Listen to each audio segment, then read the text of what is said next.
It's the Rob Carson Show. Are you ready to be podsmacked? Now, here's Rob Carson. And welcome to episode number 106 of the Carson Show podcast. Glad to have you here today, guys. Want to remind you several ways that you can get the podcast, including the way you're getting it right now. Maybe you've downloaded or are just listening on iTunes at the Rob Carson Show. That, of course, is cool to do because we are there. We are also on TuneIn, by the way, and we are on SoundCloud, and we are on YouTube as well. If you'd like to subscribe to any of those, please do. And again, thank you for listening. I want to welcome our sponsors today. Have you thought about chiropractic care? There are days that when I get out of bed in the morning, I need an adjustment. I need the neck looked at. A lot of times, one time I went to the chiropractor, and I was experiencing agonizing neck and shoulder pain, and I didn't know what was going on. I go in, I got adjusted, I got it fixed, and I said, "What do you think is happening?" And it was my pillow was too thick. That was the reason. My pillow was too thick. If you want to consider chiropractic, I would go nowhere in Kansas City than fountainoflifechiro.com, fountainoflifechiro.com. Dr. Alex Nelson is a professional. He's spectacular. They do electrical stimulation. They do decompression for herniated low back discs, massage therapy, of course, chiropractic care. They're on North Congress Avenue in Kansas City. Here's their number, 816-741-4711, 816-741-4711. By the way, $30 veterans and veterans family adjustment fees. Also, want to thank Grass Monsters KC for being a sponsor. Whether you want a commercial mower, you want a residential mower, they've got American-made products, Dixie Chopper, made in Indiana. And I've been seeing a lot of hustlers lately, Hustler made in Kansas. And you know they're good when half of the ground crews have Hustler mowers on their on the trailers behind their cars or their trucks. All right, just go to grassmonsterskc.com. They're in Raytown, 5520 Raytown Road, Raytown Mo. And if you don't live in this area, in the Kansas City area, then just Google either Dixie Chopper or Hustler mowers, okay? All right, let's talk. We've got a lot of stuff to get to today, guys, and some of it is profoundly disturbing. One of the things that is a major story is Hillary Clinton speaking yesterday at a tech conference. And it took a while to kind of distill it because it was so out there as far as blaming people for why she lost the election. I really, and I mean this, I really believe she is descending into insanity. And I'm not meaning, throw her in an asylum, put a straitjacket, but she is driving herself insane over the loss, over her second rejection by the American voters. It is remarkable. I'm going to share some of the stories or some of the sound bites from this conference in reaction from people like Tucker Carlson and even Andrea Mitchell, who are just dumbfounded. So it looks like job creation is rocking in the country. Job creation surged in May, thanks to a jump in construction positions and a boom in professional and business services, not hamburger flippers, folks. All right? This came from ADP and Moody's Analytics. Payrolls increased by 253,000, well ahead of expectations. They thought it would be 174. Pretty darn good. Mark Zandi, chief economist at Moody's Analytics, told CNBC. So that means the unemployment rate, which is 4.4%, the lowest in 28 years, is quickly headed to 4%. This labor market is rip-roaring and getting really tight. Very good. Very good news. Making America great again. By the way, if you want to hire me full-time, I'm available. All right. Let's get into Hillary Clinton.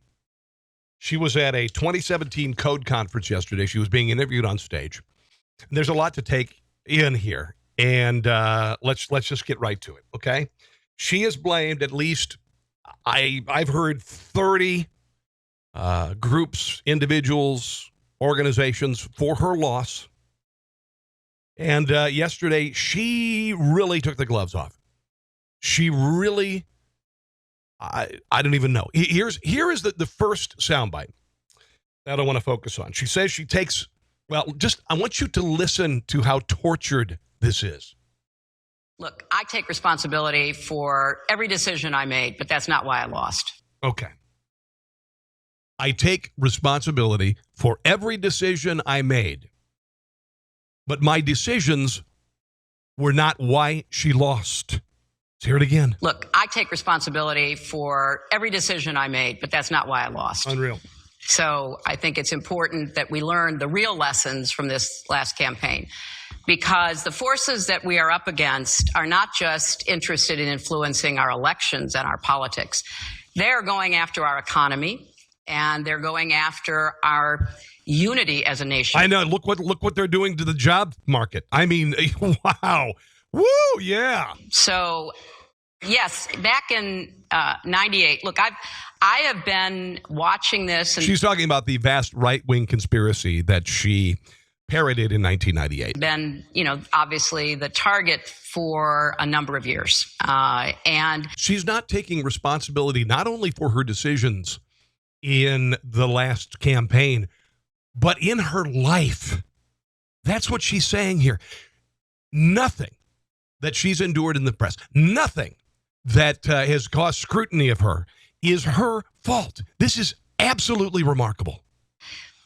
What is hard for people to really accept, although now after the election there's greater understanding, is that there are forces in our country. Look. Okay.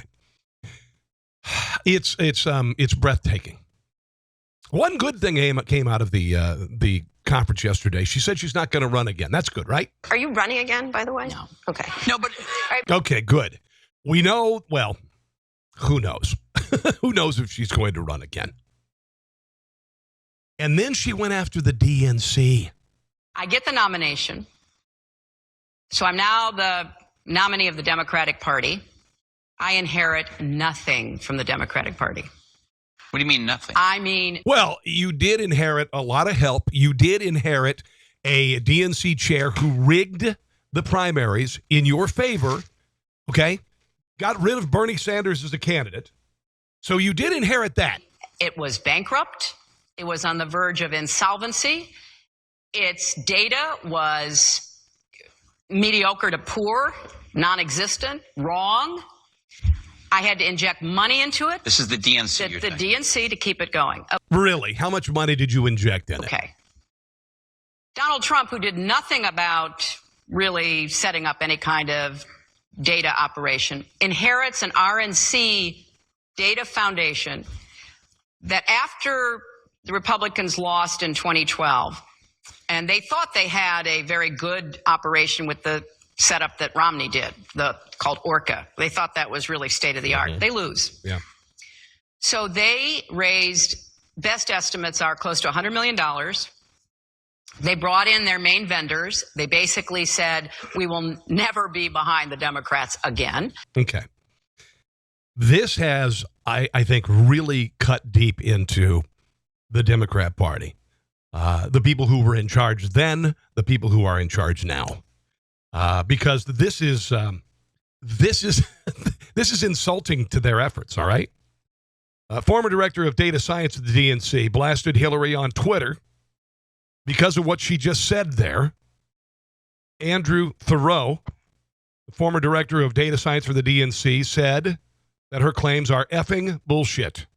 DNC data, folks, today's accusations are effing bullshit, and I hope you understand the good you did despite this nonsense, he tweeted.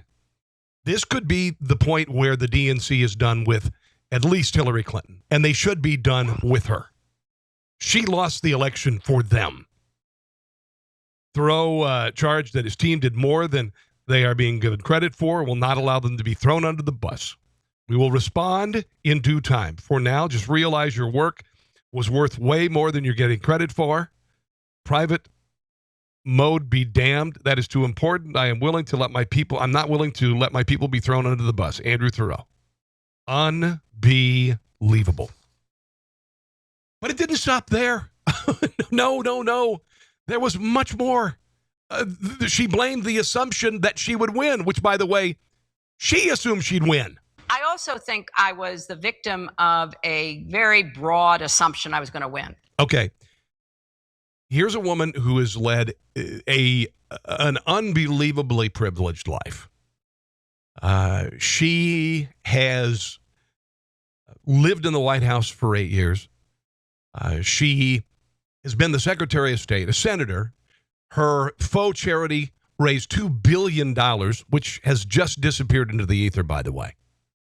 And she is a victim? Are you nuts? I also think I was the victim of a very broad assumption I was going to win. It doesn't matter what you do to Victim her. that you were going to win. Yeah, just, everybody. Talking about Nate Silver and the Yeah, Times. and well, She has an 88%. No, Yeah. she has an 89%. Yeah, chance. and I never believed that. I always thought it was going to be a close election, No, you because our didn't. elections are always close. And if you have an R next to your name or a D next to your name, you end up often falling in line to vote for your candidate. So I think a lot of people, we'll get to that after the election. We're not She going was to a worry about it victim. right now. And that turned out to be a terrible mistake. So a victim of that they thought you were going to win. So what's the difference? Well, I think that was part What of about it. a financial element that they made money from this? Oh, I think, well, look, that the networks made more money than they've made in years. And we've got lots of network executives saying things like, he may not be good for the country, but he's good for business. Unbelievable. Despite that the media was in the tank for her, despite the fact that Hollywood is in the tank for her, music industry in the tank for her, she was a victim.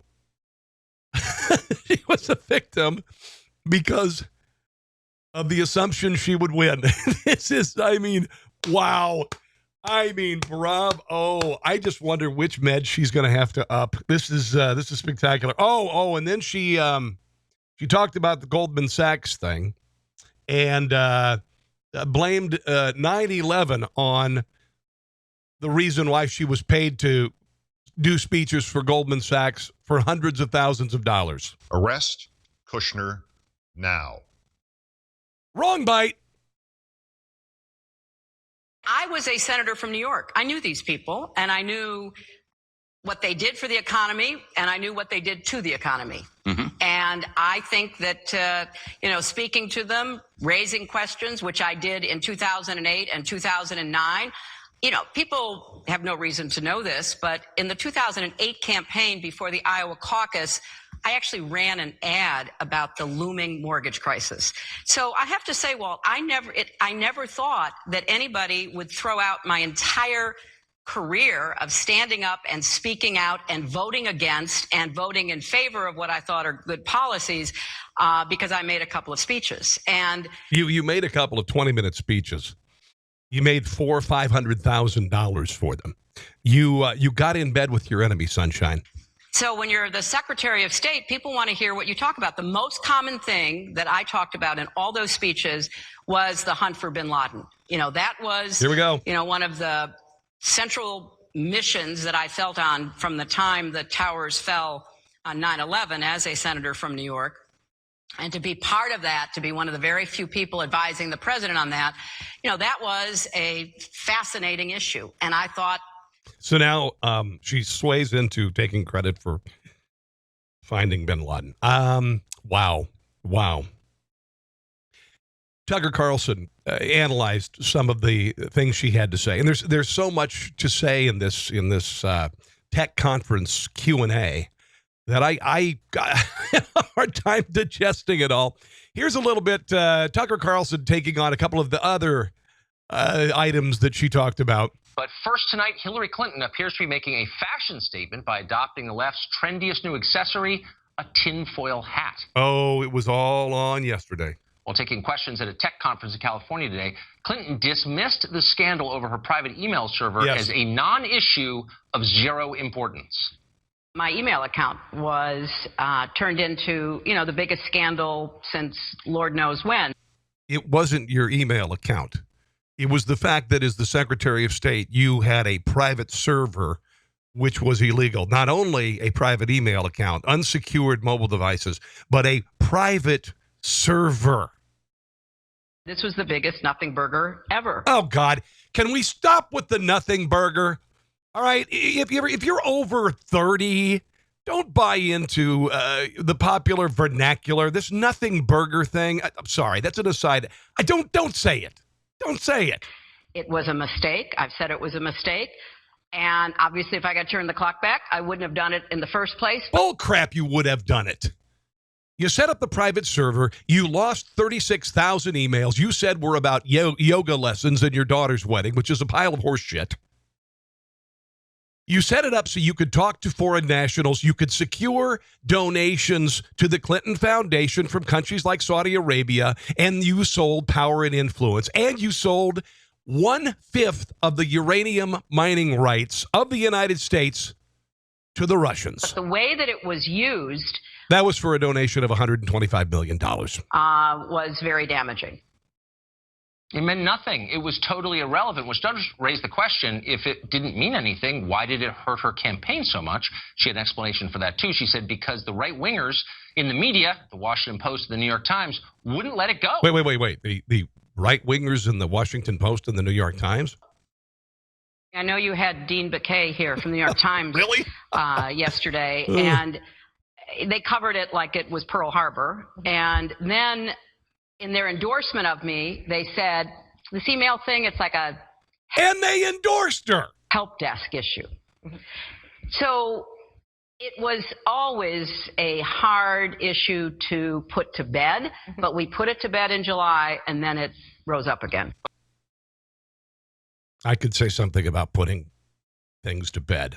I mean, her husband put a lot of women to bed, whether they liked it or not. Then it got weird. Then she started talking about Russian influence and Macedonia, oddly enough. Here's a little more of Tucker taking on Hillary. How did they know what messages to deliver? Who told them? Who told them? Yeah. Who were they coordinating with or colluding with? There's all these stories about, guys over in Macedonia who are running these fake news sites. The Russians, in my opinion, Wow. and based on the intel and counter-intel, people... The Russians. Which Russians? Which organization? Which Russians? What are you talking about? I've talked to, could not have known how best to weaponize that information unless they had been guided. And here's Guided by Americans. Guided by Yeah. Americans. Within 1 hour of the Access Hollywood tapes being leaked. Now, that's the Trump saying, grab a woman by the P word, which, by the way, again, illegally obtained. The person who left the microphone on and continued to roll tape needs to never work in broadcasting again. That aside, Donald Trump talked about it. Bill Clinton did it. Okay. Within 1 hour, the Russians, let's say WikiLeaks, same thing, dumped the John Podesta emails. Oh, the Russians, but not just the Russians, the guys in Macedonia. Yeah, in Macedonia, of all places. Wow.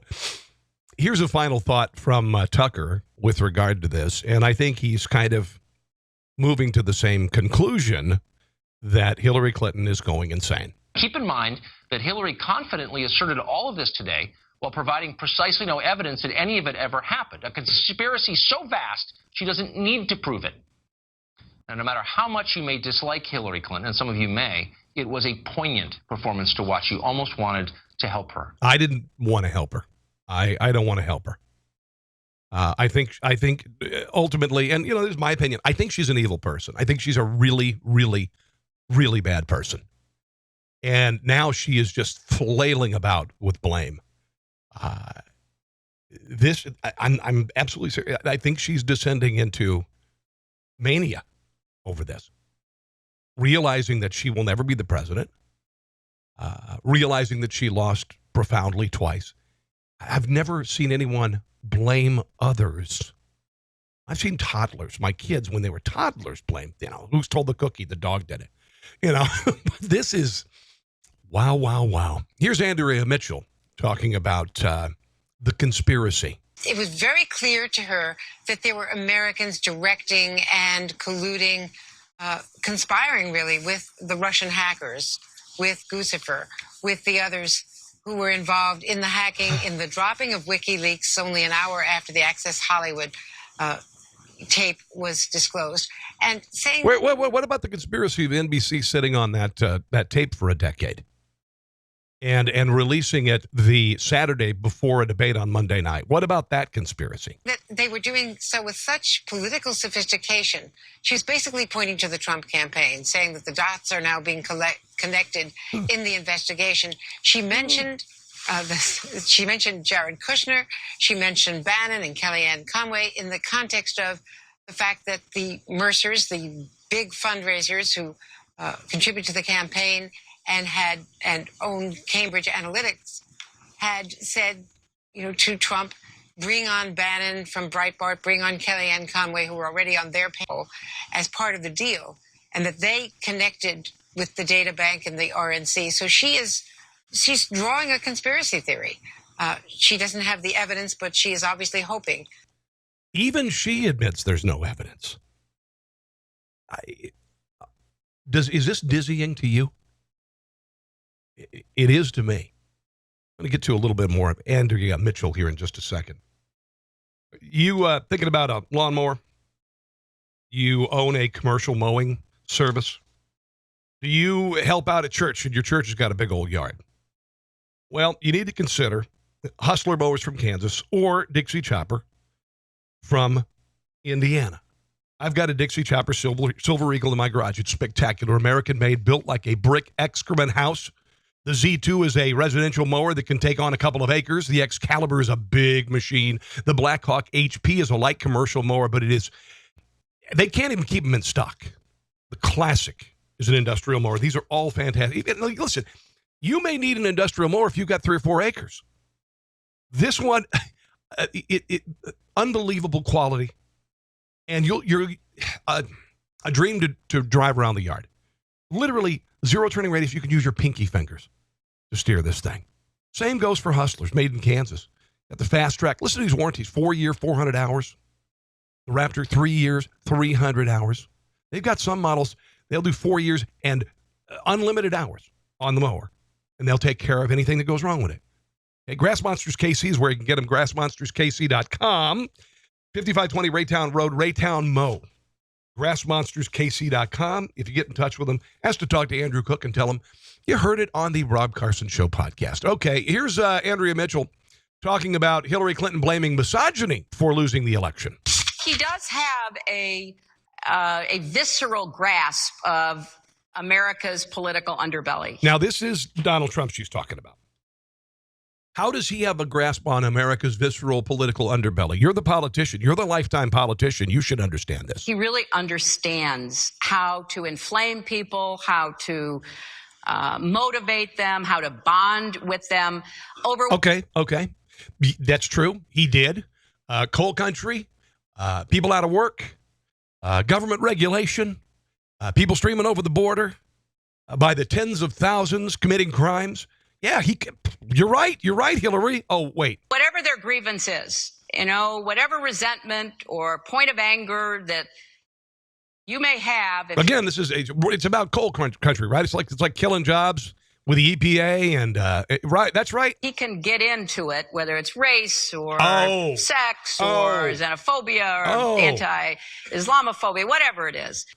She says that's what drove you and me to vote for Donald Trump. If you voted for Donald Trump, I voted for Donald Trump because I said that I'd vote for the nominee.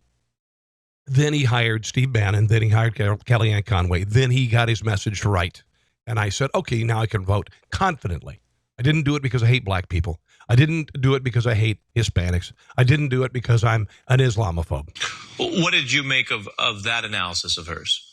Well, she is trying to come to grips with she's even Andrea Mitchell scratching her head. The kind of rhetoric and the kind of anger that he was able to exploit. Interestingly, she also says that there is... It's always about anger. It's always about anger. Were you angry going to the... No, I was concerned about the future of the country. I wasn't angry. Why is it that the left always says that we are motivated by anger? You know where the anger is right now? The anger is coming from the left. The anger is at anti-Trump rallies where police cars and limousines are burned and storefronts are broken out. The anger is coming from the left on campus. It's not coming from Republican voters. We just want America to be better. Her view, misogyny in this, that voters are willing to accept anger and passion from a Bernie Sanders, from a Donald Trump at a campaign rally in a way that they will not accept. Are you a Bernie Sanders voter? Were you pissed off? Were you angry? it from her. You should be angry. She stole the primary with the DNC from you. Now, others have criticized her delivery and her voice and other aspects of her. She says that that is a double standard. That No, it's her lifetime of corruption. That's it. Her lifetime of lying, from the Rose Law Firm to the FBI files in the White House, to the White House Travelgate, to the private server, to the Clinton Foundation. Her husband getting BJs in the White House from an intern. I mean, what the hell? Stunning. Would you like to hear of all of the organizations, entities, and individuals that she is blaming for losing the election now? And again, I just think she's getting sick. I think she's really just... The FBI, Jim Comey, then the FBI director. The Russians, Vladimir Putin. Anti-American forces, low information voters. Those are deplorables, I believe. I'm one of them. Everyone who assumed she'd win. Bad polling numbers. Obama for winning 2 terms. People wanting change. Misogynists. Suburban women. The New York Times. TV executives. Cable news. Netflix. Democrats not making the right documentaries. Facebook, Twitter, WikiLeaks, fake news. Content farms in Macedonia. Which I believe they harvest in the spring and the fall. They plant in the spring and they harvest in the fall right before elections, and then destroy her chances of winning. The content farms. And then, of course, the Republican Party and the Democrat Party. And oh, boy, I'll tell you what. Wow. Okay, I'm going to share another just political story. And I'm going to be doing 2 podcasts today because there's just so much to get to. So much to digest. Yesterday on The View, Chelsea Clinton was on The View. Now, if you've eaten recently, particularly something that may be viscous that might come up, you just might want to have a large cup near you or a small trash can, whatever, because you may throw up. Because everybody wants her to run for president, even though she has no life skills whatsoever, even though she's a spoiled, entitled brat. She has no leadership skills per se, by the way. But here they are, and by the way, they got out a bumper sticker that said Chelsea 2020, okay?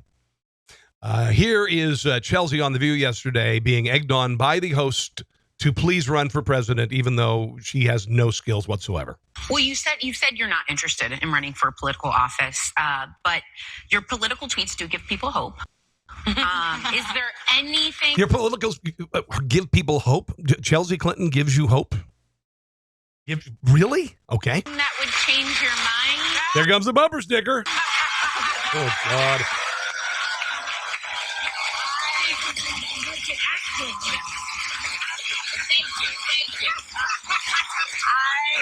Oh, boy. I think, as I've said before... you made that. I don't think being a citizen is something that just happens. I don't want to sound sexist, but man, just the cackling harpies on that show. I just can't take it. I'm sorry. It's just on election day. Yeah. I think registering to vote, showing up to vote is hugely important. Yes, right. I also think standing up for what we believe, saying what we believe, saying what we're both for and against, standing in opposition to and an affirmation of, I think is hugely important. I am incredibly encouraged, Sarah, by the more than 13,000 young women who citizens. Listen to this. Listen to the vagary here. And please, well, just listen and I'll explain. Something that just happens on election day. Yeah. I think registering to vote, showing up to vote is hugely important. Yes, right. Well, yeah, because generally you can't vote then. I also think standing up for what we believe, saying what we believe, saying... Republicans never do that. That's exclusively a Democrat thing, right? What we're both for and against, standing in... But again, it's important that we share what we're for and what we're against. Okay. Opposition to and an affirmation of, I think is huge. There you go again. The things you agree with and don't agree with. Okay? Yeah, those are important. hugely important. Cats and dogs, they're important. I am incredibly People who like Miracle Whip and people who like mayonnaise. encouraged there by the more than 13,000 young women who've reached out to Emily's List, Off the Sidelines, and others saying they now want to run for office. Yes. For city council, for the school board. That's neat because you have a Nina. You're running for office. That's the most important thing. Although now you can just identify. Former New York Mayor Michael Bloomberg thinks there's a 55% chance President Trump will be reelected in 2020. Where the hell did that come from? What? There's a 55% chance that he will win in 2020, according to Michael Bloomberg. Now, he does say something, and I don't know how this is possible because there's going to be a wave election in 2018, and the Democrats are going to take back both houses of Congress, right? I don't know how he's able to say this. Now, he identifies as an independent. He's a dim lefties. He told the New York Times columnist Frank Bruni that he thought Democrats didn't have an effective message to win in 2016 and could repeat the same mistake in 2020. That makes sense. Hillary said, this is Bloomberg, vote for me because I'm a woman and the other guy's bad. That was her 2016 campaign. And he said that too many Democrats are still looking for issues and messages, and they are. Right now, you know what the message is? Impeach Donald Trump. That's it. Stop Donald Trump. And when you see things like what I quoted at the beginning of the show, the job numbers going through the ceiling, Trump kicking ass overseas, even though that wonderful foreign trip that he made to Saudi Arabia and to Rome and to Palestine, all of these places, you know, the speech with NATO leaders where he said, hey, pay up, bitches. And hopefully, this, by the way, today is the 1st of June. Hopefully, he'll pull out of the Paris Climate Accord, which is a complete and utter screw job. Okay? The attacks continue on Trump supporters, by the way. Hillary Clinton just said, we're all a bunch of misogynists and racists. We're all Islamophobes, right? Not the case. We heard about this attack. Jeremy Joseph Christian. I said I wouldn't say his name in podcast number 5, but I'm doing it for this story. Ted Wheeler is the mayor of Portland, and he is using the killing of 2 men by this creep on a Portland metro train as an excuse to stop a Trump free speech rally planned for this coming weekend. All right? He's saying that it's going to be a hate speech. Now, Christian had a long history of erratic behavior, long criminal record, including being convicted and jailed after he held up employees at a convenience store with a gun in 2002. Now, here's something else you need to know about this guy. And if you're concerned about the Trump rally, apparently, earlier this year, there was a Trump event that Christian tried to attend last month. Organizers said they rejected him, and video exists of demonstrators kicking him out. Now, who did he vote for? You wonder who this guy voted for? Here's Tucker Carlson to tell you who he supported. The accused killer was not a Trump voter. He actually backed Jill Stein and Bernie Sanders in the 2016 That's pretty left race, of center, and indeed kids. called for violent That's pretty left of center. attacks on Trump supporters during the election. A video from the day before the stabbing shows him denouncing not just Muslims, but also Jews and Christians. In a Facebook posting from last June, he attacked Hillary Clinton. That sounds very Nazistic. And by the way, that was the German Socialist Party. For allegedly keeping Honduran refugees out of this country, hardly the behavior of a coherent white supremacist. At the alt-right rally he supposedly attended in April, he was apparently there to pick fights with everyone, whether they loved Trump or hated him. Once you dig a little, you find that this guy wasn't a right-winger, but an unstable maniac who hated almost everybody and maybe inevitably was going to lash out at some point. But don't tell that to the media, though. Nope, don't tell that to the media. He's a Trump supporter. It always happens this way. It always happens this way. The guy who shot Gabby Giffords was a Democrat. You find out that these people are generally Democrats. This guy was just bat crap crazy. All right? Let's just say this guy's bat crap crazy. We do that? All right.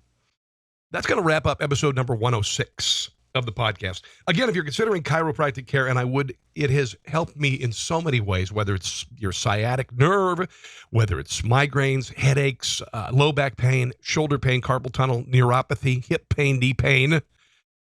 Dr. Alex Nelson takes care of athletes, police officers, firefighters, first responders, and he can do miracles for you. Okay? Fountainoflifechiro.com, fountainoflifechiro.com, the number 816-741-4711, 816-741-4711. By the way, my swag line, politically incorrect gear, is perfect for Father's Day. What I'll do is I've got 2 sites. I'm just putting them on my Facebook page. Okay, so it's Facebook at Rob Carson Show, Facebook at Rob Carson Show. Just go to the top. I pinned it there. We've got now 42 designs, including a new Jan Brady shirt that says Russia, Russia, Russia. Right? And it's more than just shirts. It's also tanks. It's also onesies. It's mugs. It's laptop covers, phone covers, all of these. And I think you're really going to love them. And it's, again, just in time for Dad's Day, which is coming up June the 18th. All right? Thanks, guys, for listening. God bless you. Appreciate it. We'll see you back here for episode number 107 of the Rob Carson Show podcast. See you then. Thanks for listening to The Rob Carson Show. Friend him on Facebook at Carson Show, on Twitter at Rob Carson, and on Instagram, I think Facebook and Twitter are enough for now. We'll see you soon.